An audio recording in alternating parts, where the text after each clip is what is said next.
Selamat pagi rekan-rekan semua, perkenalkan kami dari kelompok 23 yang beranggotakan dengan saya sendiri, Devilia, dengan NIM 2230, 2070, 2088. Saya Dewinta Wulandari dengan NIM 2230, 2070, 2085. Dengan saya Laudia Sirutami dengan NIM 2230, 2070, 2145. Di sini kelompok kami mengambil tema tentang sanksi-sanksi hukum administrasi negara. Berikut materi yang akan kami jelaskan yaitu sanksi-sanksi dalam hukum administrasi negara. Adapun anggota kelompoknya dan langsung masuk ke materi pertama, pengertian dari sanksi. Sanksi berasal dari bahasa Belanda yaitu sanctic yang artinya berupa ancaman hukum. Sanksi sebagai suatu alat pemaksa guna menaati suatu peraturan.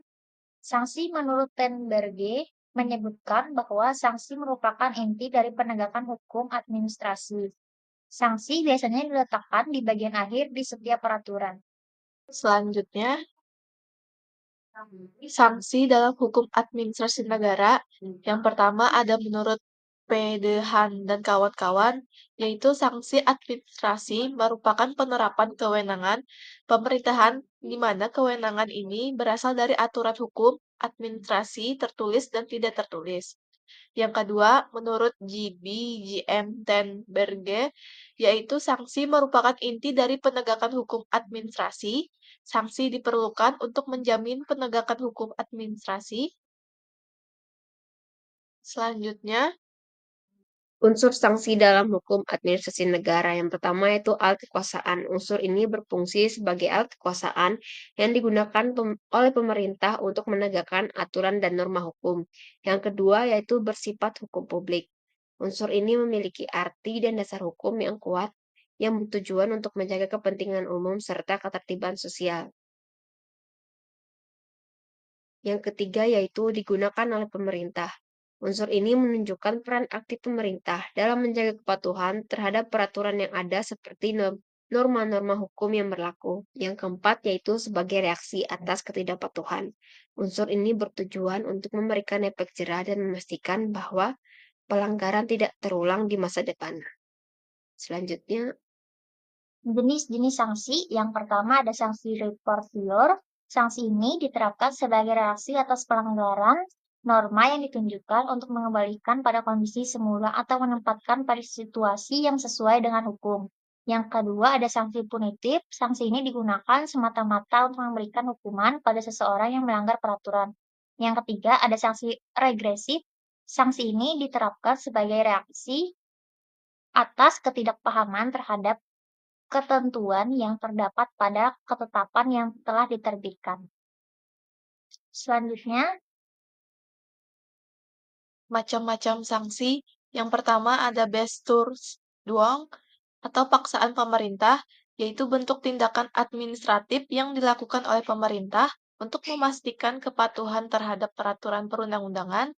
Yang kedua, ada penarikan kembali keputusan atau ketetapan yang menguntungkan, yaitu tindakan administratif di mana pemerintah mencabut atau menarik kembali keputusan yang telah memberikan keuntungan kepada seseorang. Yang ketiga, ada pengenaan denda administratif, yaitu bentuk sanksi administratif yang diberikan oleh pemerintah atau otoritas administratif pada individu atau pihak lain yang melanggar peraturan perundang-undangan. Yang keempat, ada pengenaan uang paksa oleh pemerintah atau dwangsom. Dwangsom adalah mekanisme yang efektif dalam penegakan hukum administrasi asalkan diterapkan dengan prinsip proporsionalitas dan transparansi.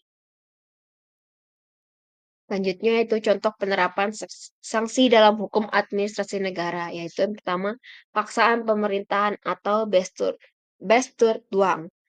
Jika sebuah bangunan dibangun tanpa izin, pemerintah dapat menggunakan paksaan untuk menghentikan pembangunan dan merobohkan bangunan tersebut. Yang kedua yaitu ada denda administratif. Jika seorang wajib pajak tidak menyampaikan surat pemberitahuan atau SPT dalam jangka waktu yang ditetapkan, mereka akan dikenakan sanksi administratif berupa denda. Selanjutnya, Yang ketiga yaitu duangsom atau uang paksa. Sebuah perusahaan tidak menghentikan aktivitas ilegal setelah diberi peringatan, mereka dapat dikenakan duangsom sebagai penalti. Yang keempat yaitu penarikan kembali keputusan menguntungkan.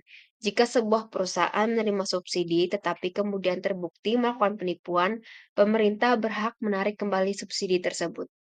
Selanjutnya, Kesimpulan dari materi ini, sanksi dalam hukum administrasi negara memiliki peran yang sangat penting dalam penegakan hukum dan kepatuhan terhadap peraturan. Sanksi tidak hanya berfungsi sebagai alat pemaksa, tetapi juga sebagai reaksi terhadap pelanggaran norma yang bertujuan untuk mengembalikan keadaan atau kondisi yang sesuai dengan hukum. Terdapat berbagai jenis sanksi, seperti preparatif, punitif, dan regresif, yang masing-masing memiliki tujuan dan penerapan yang berbeda. Unsur-unsur sanksi, seperti alat kekuasaan, sifat hukum publik, dan peran aktif pemerintah, menunjukkan bahwa sanksi tidak hanya berfungsi untuk menghukum, tetapi juga untuk menjaga kepentingan umum dan ketertiban sosial. Dengan demikian, penerapan sanksi yang tepat dan efektif sangat penting untuk mencegah pelanggaran di masa depan dan memastikan kepatuhan terhadap peraturan yang berlaku. Sekian dari kelompok kami. Mohon maaf apabila ada salah kata dan perbuatan. Terima kasih.